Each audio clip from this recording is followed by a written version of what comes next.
I'm going to ask you guys some questions because we got 1, 2, 3, 4 businesses right here. Any one of which you'd want to be like. And you probably don't want to work any more than any one of them works. Which ain't really much. How many hours a week do you put in, Jake? Less than 10. A week or a month? Well, definitely less than 10 a week, for sure. Okay. How about you, Todd? 10. 10? Yeah, 10. Roughly 10. A week or a month? A week. A week? Yeah. Okay. And you said, well, you put in just a few. 2.5. I do 2.5 hours a week, and Brian does nothing. He's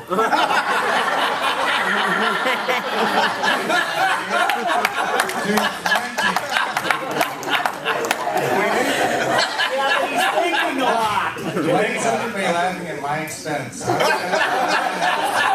I actually review everything. I just take a supervisory capacity. That's my role. And I do review contracts, especially complicated ones. When we're doing some kind of wrap or owner financing, I look at all that stuff. And, I give my opinion, and sometimes deals stall out. And I'm really good at getting a deal going again if it stalls out. Okay. Because I get in there, I build So all that's sending them for nothing. No, I'd say a couple hours How a about you, week. Steve? 1 to 2 hours a week. Well, when I get to that level, I hope to work 5 to 10 hours a week. But as of right now, we just launched the ad for the acquisitionists. We're going to have 2 down for Ron to train for the mastermind event. So as of right now, we've worked a lot to get to this point. Well, that's true. You don't have one yet. That's correct. That's why they're working less hours than you. Yes, sir. Because when you get one, there ain't a whole lot for you to do. Yes, this is what I want to be like. When you grow up. Yes, sir. We're finally at that point, which is great. So you working out of your home or your office? Home. Home? Going to get an office? Yes, that's on the whiteboard. Okay. You guys have an office? Office. Home or office? Office. Office. And you have an office? Office. How many employees do you have? 3. 3 employees and W2. W2 employees. And how many of those are acquisitions? 1. 1. Okay. So you have a personal assistant, Correct. right? And you have a local assistant Correct. on top of the personal assistant and an acquisition. Correct. And then you got Carol, of course, who is the brains of the outfit. Yeah. All right. And how long did it take you to start getting this crew? Have you started? Well, Did you have this crew the first year? So here's the deal. We actually worked together, with you telling me what to do, but we worked together, and it actually took 12 months, 1 year, to get the entire system of our buying and selling house business automated. But the beautiful thing is, since now all of you are here at Quick Start, Ron has now got the entire automation put together for you with the virtual assistants. So it took us a year to get there, but you just plug and play with what Ron has, and I mean, it's in place. Yeah, except the acquisitions. Correct. Oh yeah. When you are going for a full-time acquisitionist, which you definitely want, my lands. I mean, talk about leveraging your time. Yeah. And the same thing is true with a personal assistant when we get to that point, which we will as business managers. Yes. I wouldn't be without a personal assistant Mm. because, frankly, she does everything. I do nothing. What do you think? Sometimes. She's back here doing stuff today that, might hear about or might not. I don't know. But a personal assistant is worth their weight in gold to you. I mean, literally. If you have a personal assistant, which you will have to pay, that's a salary position, and then you have an acquisitionist that gets paid on production, there are days I get up and ask myself, what am I going to do today? I don't have anything to do. How about you? I did it. Yeah, I understand. Wow. But then I invent something. But unlike you, I don't go looking at houses because I don't want anything to do. There's always stuff to do because I do a lot of writing, and I do whatever I want to do that day. Well, one thing I've discovered and learned from you, Ron, is the biggest return, the biggest return that we get on our investment in time is working on our business Right. instead of working in our business. So what Ron is just now talking about is having these systems in place and the virtual assistants in place and the acquisitionist in place. All those people that will be working for you and with you, they are working in your business, which are a replacement for you, which now elevates you to work on your business. So an example of that, I've been in Ron's, me and Carol Joy have been in Ron's mastermind, my land, since 2011, every year, in the information marketing business, etc. All those meetings, that's working on your business. The biggest ROI, return on your investment of time, is working on your business and not working in your business. Yeah, because if you're working in it, you don't have time to think.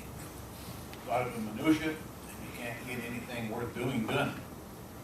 All right, how about you? It took you a while to get your acquisitions, didn't it? Yeah, it took me a few years. Well, these guys and you were telling me for a few years, get out of your Wow, business and replace yourself. I remember, man. Every time I saw you, got your acquisition? No. So we got our first acquisitionist that didn't really stuck for a while, but wasn't the right fit, and then they left, and then I got a little smarter with your guys' help. We said we'll hire 2 this time, and we did, and one of them stuck and is still with us today. How long have you been with you? 2.5 years now. Oh, that's Wow, that's good. And so they really do a lot of work, don't they? Yes. Their job to call leads after they've been completed by the VA. Yep. They make the appointments, they go to the house, they get the contract signed. Yep. Everything. And then they communicate with you on what the deal looks like. Yep. Okay? And then they go find the buyer, and they screen them, Yep. and they find out how much they got, and then they bring them to you. Yep. And then they set them up for closing with the attorney. Pretty What the much. hell do you do? Yes, what do you do? Believe it or not, guys, that is a lot for one person to do, and she really runs our whole business. So I do pitch in and help out when we have multiple Oh, problems. get her an admin. Nice of you. Yep. So Get her an admin now. yeah, exactly. So that's the next step in the evolution of our business. Do you have a PA? No, I don't. Okay, well, that's the admin help. Yep. And also your admin help. PA, it's next. That's 3 years from now. That's down there. Yeah, you guys have acquisitions forever. No, we've had an acquisitionist for 12 years now. His name is Dashiell Wolff. So you can't hire them, procure them. He started with us when he was 16, and he's 28 now. Seriously, he has been You with got us. more than one then, yeah. Yes, yeah. We actually have 4 people in our office. This Wait, did it die? battery down. Battery dead on the mic. Okay, it's still working, but it's red. You have 4 Yeah, people so- in your office. The way we break it down, guys, and part of it is the personalities of the individuals, what roles they naturally fit into. But we have 2 people that pretty much do our seller acquisitionist side, and we have 1 office manager who's also, she does a lot of our admin and all the paperwork and all that. And she also will do some talking to customers. Customers will call in. Every once in a while, she'll even do some opening calls. So she's kind of, I wouldn't call her an acquisitionist, but she helps out a little bit with the customers. And then one of our people, when you have them on your selling side, it's sort of strange calling them an acquisitionist because really they're helping you sell your houses, but they're acquiring buyers. So we have one person who focuses more on our selling and our open houses and helping us run those. So that's pretty much how our staff breaks down. Well, how does yours work, Todd? Does your acquisitions buy and sell? Yes. How does yours work, Jay? Yes. Yeah, mine too. I don't like the way they're doing it. The reason we have the hybrid acquisitionist who helps with our 1-hour open house, that's the easy part of the business. We just did a 1-hour open house last weekend. It was our biggest one so far. We saw 150 people in 1 hour. Yes. Was that incredible? And 82 entities, and so you need somebody who can do that, Ron. You need somebody who Somebody who can specializes in that. specialize on that. I know you don't like it. So but what? My this person- acquisitions can't do that? Not when they're focusing on trying to get you I'll some tell you why I houses. don't like their plan. Okay. I've often wanted my acquisitions that's buying to be responsible for their own income by selling. I'm waiting for somebody else to do it for them. And now, of course, they will have to have admin help, but that's one person, one very low-paid person. And they can do everything that two people can do. I mean, look, it's working for you, so, I mean, I'm not telling you, Jamie. But also, if you're going to take some time to sell your houses, if it's taking you 2 or 3 months to sell a house, you're going to need somebody to take a lot of appointments over time. And the person who bought the house and is waiting for a paycheck is going to be more invested in getting it sold. Now remember, our model includes this 1 hour open house deal. So pretty much our houses are out of inventory within 2 or 3 weeks. And so it's a little bit different model. And we need somebody to focus on getting those houses sold and getting them set up, getting them looking right, advertising the open house. And so we have someone developed very well in that role, and they're skilled at that role. Yeah, but I've never really needed to even have to open house because they sell much as you get them on the market. Yeah, like this one, we sold that 1 hour open house, and now 4 more, because we have 5 huge non-refundable option deposits, so You're building you don't have to do a whole lot of 1 hour open All right, houses. so you had an acquisition almost from the beginning, right? Yes. Yes. Okay, all right, and you're about to get one. Yes, sir. You're going to love light. However, Very you're going excited. to hate light in the process of getting one to train one. That's what you're doing. So here's the problem. Well, okay, you go out and try to hire an acquisitionist, but you can't just hire an acquisitionist and say, here's what you got to do, go do it. You got to spend time with it. And that's the part that sucks. Entrepreneurs hate any kind of training.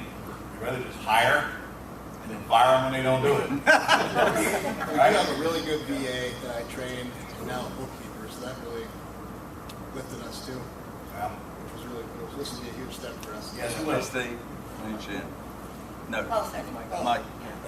Well, we have I personally trained our virtual assistant, which was a huge lift, probably about 6 months ago, and now we have a bookkeeper too for the accounting, which was really helpful, paying all those mortgages. Yeah, I do too. My bookkeeper, I have a bookkeeper, her name is Melanie. She handles all the books for all my crap, including the restaurant, writes all the checks, does all that other junk, prepares documents for the accountant. But honestly, I don't know whether there's a full-time job there if you just find something else. No. All right. Okay, so when you started, Steve, and you got the mic, what was your biggest hurdle? Phone, 100% the phone. I had a fear of it. Closing calls? Yeah. All right. Yeah. How'd you get over it? Taking action, facing everything and rise. You know, my back was against the wall. What does that mean? That's what fear stands for. You know, it's like when your back's against the wall. Like I was going to be a successful real estate investor. I didn't care what anybody else thought.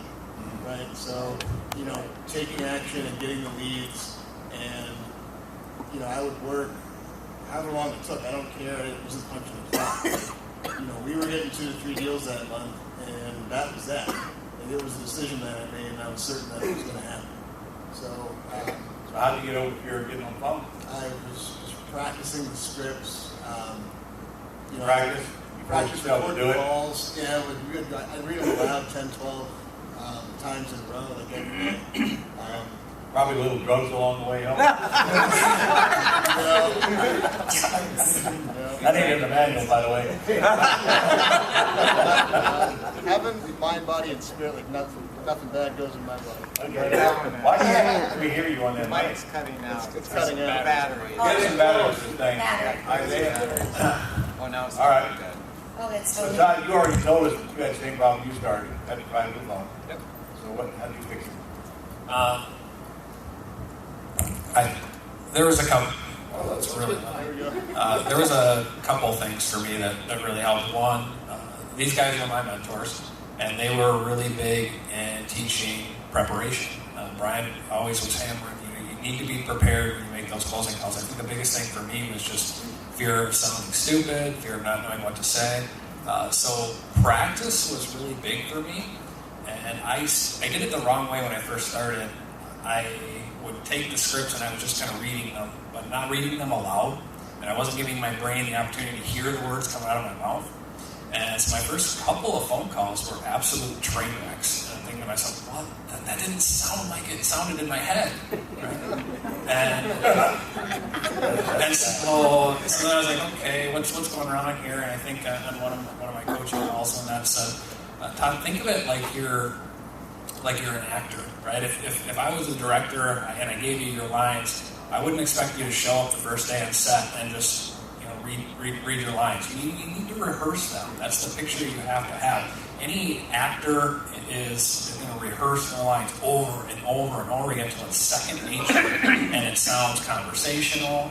It doesn't sound like you're reading from a script. And so I really took that to heart, and I practiced a ton. I mean, more than any human being should have ever had to practice the script. But it really instilled the confidence in me that when I did pick up the phone, and it was still hard to pick up the phone, but once I got through it, I got over that initial anxiety, it was like you're having a conversation with somebody, right there across from you, and you knew what to say next. Right? So it really helped. Did you group all your calls and make them all at the same time? At first, I still had that initial anxiety, but I realized really quickly that after I made the first one, I was like, okay, just make the next one. And every time I took a break, it was just as hard to start again. So yeah, I learned pretty quickly to group the calls as fast as I could. So Jake, did you go through this? What was your biggest hurdle when you started? I know you went out and raised a bunch of private money in 3 months. Yeah. That wasn't your hurdle. Yeah, we got that fixed. We raised over $2 million within less than 90 days. But here's the deal. I want y'all to write this down. Write this down. I am here to help you. I want you to write that down.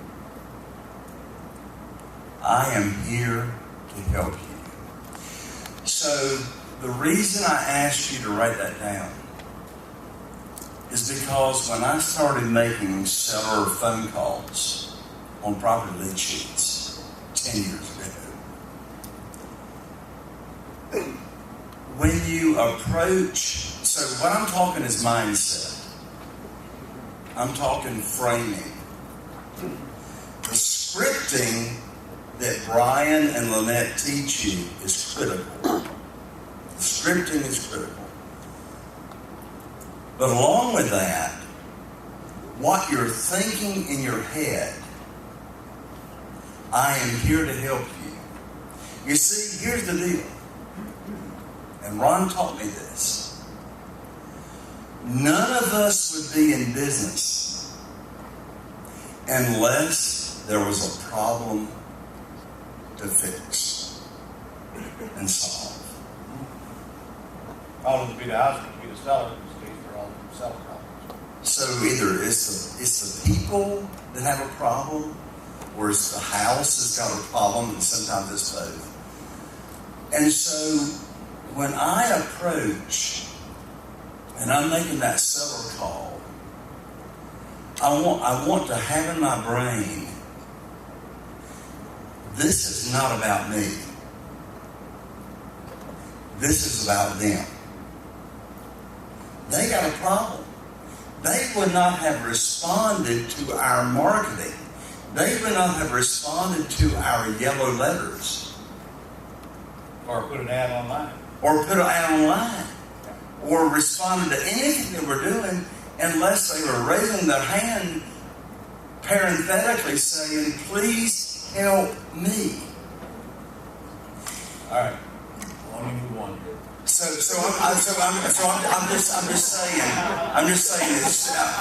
So ever since I came to Ron's boot camp, I just want to tell you, I have framed all of my conversations with motivated sellers or buyers that I am here to help fix their problem, and as long as I'm serving them and giving them these different solutions, they hear that. As important as Brian and Lynette's scripting are, your tone of voice and what you're feeling in your heart, they hear that. They hear that. Amen. They hear that. And they know if you're on that phone for you or if you're on that phone for them. So be on that telephone for them. Amen. Practical correction.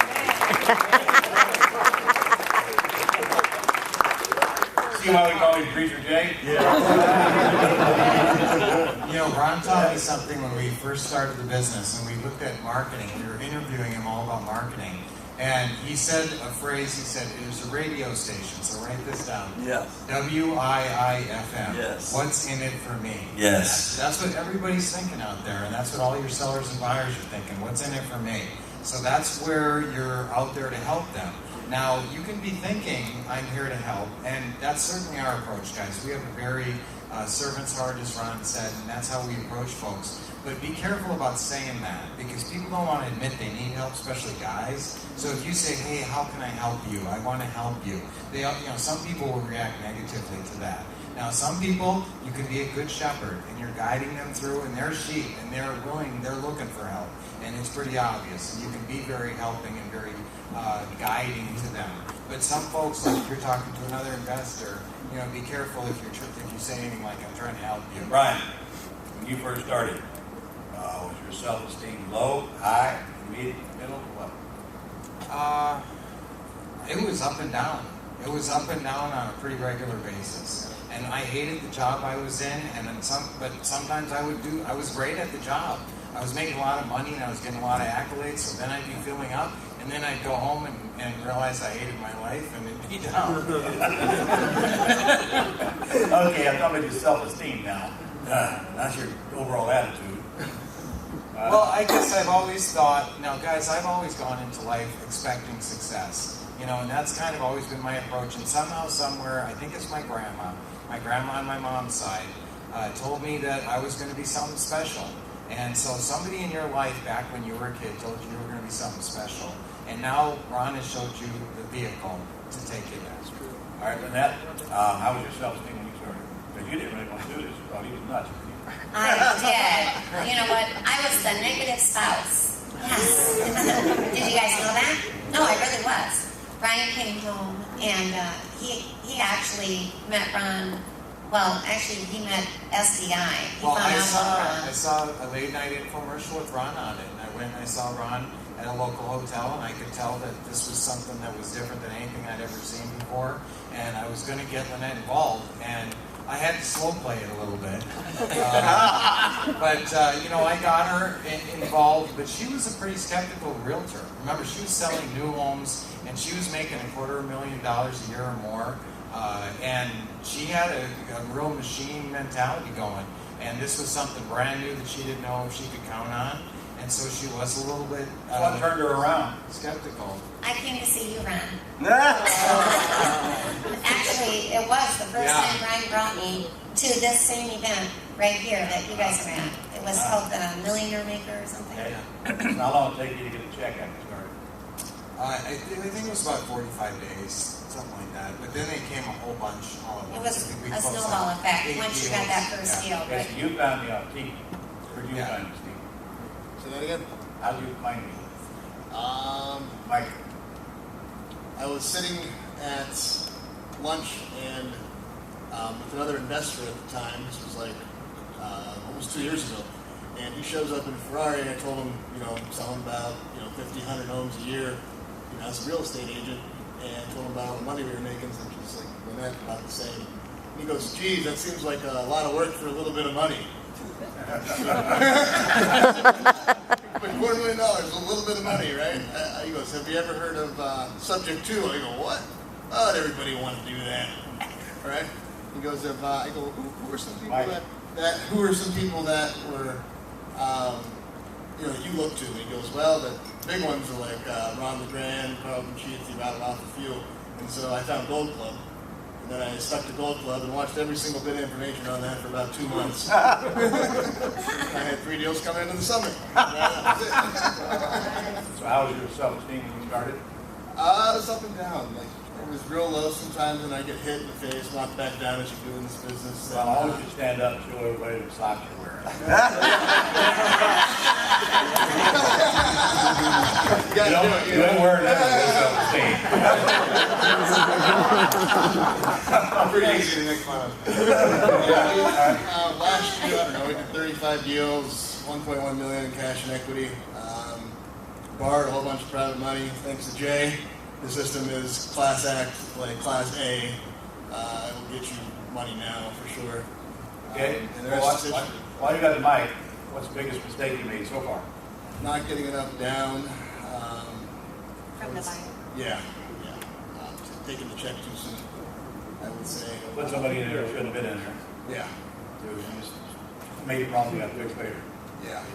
Not keeping all the marketing systems on at once. So we would like grow, turn them off, because we were like, oh boy, I got like 3 or 4 units bought, now what, right? And so Schlag Bros, deal machines, they said, dude, just leave them all on. It's just money. You're going to be surprised what happens. So, Talking about Andrew and Aaron? yeah. Yeah. Deal machines. Young couple of our mentors, great guys. And, all right, then, that's the biggest mistake you made so far? Boy, aren't you lucky? I'm not getting an acquisition. I was supposed to get one 6 months ago. Yeah. How about you guys? Biggest mistake? Let's see. They don't make mistakes. You can't remember, it wasn't that big. Well, you know, I made a mistake financially of not understanding how 1031 exchanges worked earlier. Because we took some big payouts and didn't do 1031s, and I realized I could have been, you know, tripling my asset base and buying 3 properties off of 1 cash out on another property. And, you know, and then Todd and I were just talking about this because he didn't realize you can buy pretty houses with this money, and you don't have to buy the whole house. You know, you don't have to spend $250 on the house. down payment. Yeah, you just discussed that. And so that's So really you can't important. think of a big mistake? Well, we hired some people that weren't the right people. That's not a mistake, that's just practice. Yeah. So no, All right. nothing big that crashed us. Give it to Todd, what's your biggest mistake so far?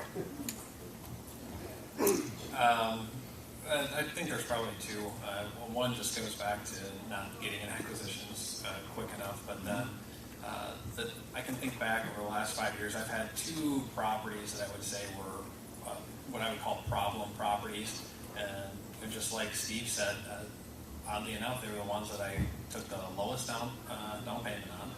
And the other thing that I did wrong was, I remember, I don't know if you still teach this or not, but I think he said try to stay away from the 2-bedroom, you know, less than 1,200 square feet, and both of them were 2-bedroom properties, 1,000 square feet, and they were just headaches, just really bad headaches. Lower price houses, and Ron says that's where all the problems are at. And so we've upped our kind of our low end in terms of what we're willing to buy and deal in, and it's amazing how those problems just tend to Low go price houses, get low quality tenants, they get better dogs, you get up with fleas. It's true. Your biggest mistake. So I'm going to share with y'all a $300,000 mistake that I would not have made if I had come to Ron's boot camp first. So you see, Carol Joy and I have been doing this business for 15 years, but we came to Ron's boot camp 10 years ago. So here's the $300,000 mistake, and you don't want to miss this. So here's the mistake. Today? I did not do it today. I did it before I came to your boot camp. Can we get to it today? Oh! He's so patient. He's so patient. So here's the mistake. I'm gonna ask you questions. All right, so here's the deal. Do not invest in a property that will not cash flow itself if you are banking on the flip. So let me explain that. So before coming to Ron's boot camp, there was this condominium on the beach. So Carol Joy and I live in a resort area. So there's this condominium on the beach. And I mean, I'm talking back before, the 2008. And so we invested in it, rehabbed it. It's beautiful. And while the rehab is going on, prices are like, diving down. And so the deal is, when you invest in a single family home or condominium or whatever it is, even though you may be looking for the profit, on the deal. Just listen to Ron. Here's the deal. By you being here, you really don't have to worry about this. Ron just asked me for my biggest mistake, which has cost me $300,000. This mistake occurred before me coming to Quick Start, which you were at. So what'd you do, lose money on property? Yeah, $300,000. Yeah, so what? Yeah, but what I want everybody to know and just reemphasize is that when you're investing in a property, it doesn't make any sense. I mean, my stupidity at the time was I was investing in that property, being funded by other people, but I was investing in the property looking for potential profit. That's not the only criteria. Listening to Ron's boot camp here, if you end up holding that property, which, we do on a lot of these exit strategies, you got to have more coming in per month, than you got going out, on the underlying mortgage. So all that being said, just listen to what Ron tells you, and you won't have experienced my $300,000 mistake. Well, in other words, don't ignore the math. Exactly. All right. I got one more question for you. I'm going to open it to them. You are a Christian. Yes, sir. And when you started, did you have a problem mentally with feeling like you were taking advantage of people? So here's the deal. Can you get a short answer? My name is not Alton Jones. I'll just give you the totally honest answer. No. I have never felt like, I've heard a lot of other real estate investors that were getting into the business saying, am I taking advantage of people? No, I have never felt like I was taking advantage of people, and here's why. Because it's got to be, in my mind, in my heart, a win-win-win for everybody involved. So when I'm borrowing money from a private lender that's making 8% on their money, that's a win. When I'm helping somebody solve a problem in their life and get rid of debt relief, that's a win. When I'm selling it on rent to own and they can't own a property or the American dream unless we offer them the program, that's a win. So no, yes, win-win-win. Amen. Yeah, I'm going to let you guys hit them now. What do you want to know from them? Well, that's good. All right, go ahead. Steve, just a little bit ago, you guys are only working a few hours a week. Yeah. But Oh, wait. Yeah. Why else would you want to buy a restaurant? you're only working a few hours a week, but basically it seems like all you guys are telling me you're only doing 4 to 5, maybe 6 deals a month. Well, when I had an acquisition, I decided to do 8 or 10 a month. Okay. But Right now, it's just Tish and I. And she's doing all kinds of other crap. And I'm doing nothing. So, because I'm looking forward to making a bunch of money and stuff, but I'm kind of a workaholic, and when I work 60, sometimes 80 hours a week, I cut down that to 40, and doing your business, wouldn't you be pounding out 20?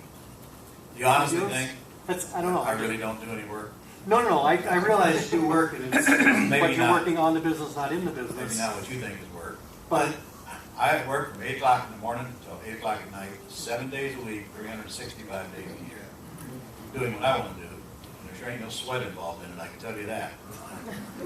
I'm always writing or creating or doing something. And I can tell you right now they are too. And when, like when we go on cruises, we work. I'm not going on a cruise unless my briefcase goes with me. My briefcase don't go, I ain't going. I made that very clear to Beverly. Because I am an entrepreneur, just as they are. We always got to have something to do. We always got to be working. If we ain't working, we ain't happy. But, what's work? Okay, don't have to be any place at any given time, unless until I do this training. But that doesn't mean I don't work. Because I find things.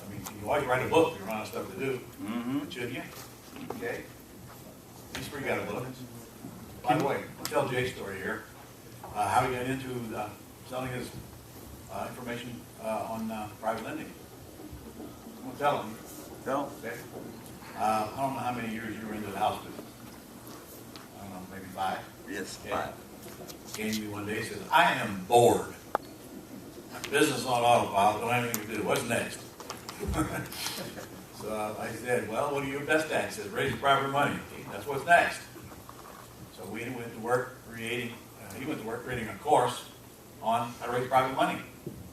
And boy, it was a miserable start, wasn't it, Jay? That's very painful. It's very painful.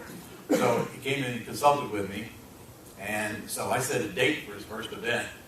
Which scared me to I death. thought he was going to go crazy. Because if you don't have a date, you don't have a deadline, you don't have a deadline, nothing's going to get done. Okay, by the way, he ain't the only one. I've done this to just about everybody you know that speaks out there. I mean, they can make a little long list. I have to put the fire in. So, boy, he went home and he started working on putting his system together. It's the hardest job he ever did. It was. Yeah. Took twice as long as you expected to, didn't it? Oh, more than that. All right. But then, as time goes on, it gets a lot easier. And what you start doing so hard becomes very easy, right? Not to mention, you're making a little money at it too, aren't you? Yes, sir. So he's got into the information marketing business just as they have, same way. And that keeps him more, he spends way more time in that than he does in real estate. All right, as I do. And make more money at it probably. And you do real estate? I'm 50-50. 50-50. 50-50. All right. So when you run out of something to do, we start working on creating multiple income streams. In my case, I went out and bought a restaurant. Is that an income stream? Well, everybody needs a golden turd. The gift that keeps on giving. And look, That's right. the man thing to do, if you want to go blow your money, go blow your money. Had a resort in Alaska for 3 years. I was about as equally as profitable. You know, what the hell are you going to do? You got to do something with your money anyway, right? So, we'll have fun with it. I just bought a new fifth wheel. Big trailer. It's gorgeous. Go camping. What are you towing it with? Sell the RV. I haven't bought the pickup truck yet. Once you do, then you got to get the boat. I've had the boat. I've had the big boat. Done with that. Done with that. Sold it to a guy in New York. Come all the way down here and drove the boat home. Wow. Idiot. Somebody. All right, so where we have these questions? Ron, you got one right there. Okay. Can you guys just talk about your first 6-month ramp period and what that looked like in some First of the pains? 6 month startup? Yeah, first 6 month startup, some of the pains that you guys saw. And Okay, that's a good question. things to avoid. Some of the pains. Lynette. What? No, Lynette, part of my job was getting Lynette on board. Yeah, it was. And so, I don't know, who's contending with that? With a spouse who's not totally supportive? Well, you can't blame them. I'm the one that's not. How can you blame them not being supportive when you're belching bologna, not bringing home any bacon?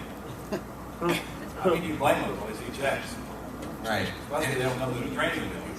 And I told Lynette right away, I said, Lynette, you should be doing this. What you're doing is just eating up your life, and we would be so much better in building our future. You have to work all the time. We're not building wealth, passive income here. You're working so hard and selling all these houses, you could be selling our own houses. And she didn't see it. I mean, she just didn't see it until we really started making it happen, and I would start going out, and I got a couple of shut-up checks. And that's when she could see that this was serious, and that this was going to happen. And I quit my job.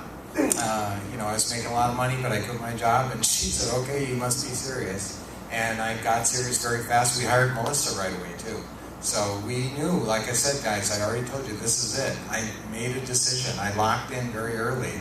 And that helped me in the first 6 months. Commitment. Commitment is what will help you in the first 6 months. Don't allow doubt. Mental martial law is what I say. Don't allow thoughts of doubt to pervade your brain, because they will. And they're going to come in, but just shut them down instantly. Say, I'm not going to doubt this until 6 months goes by. For 6 months, I'm just going to suspend disbelief, and I'm going to go out there and take a bunch of action and let this business prove itself out. And it will, if you go out there and do 7 to 10 hours a week of doing what we tell you to do. All right, how about you? I would say that it comes down to actually the first 21 days. That's what it takes to form a habit. So it's a little bit every single day consistently for the first 21 days, and you form the new habit. So it's the small little things that you're going to do to build this thing.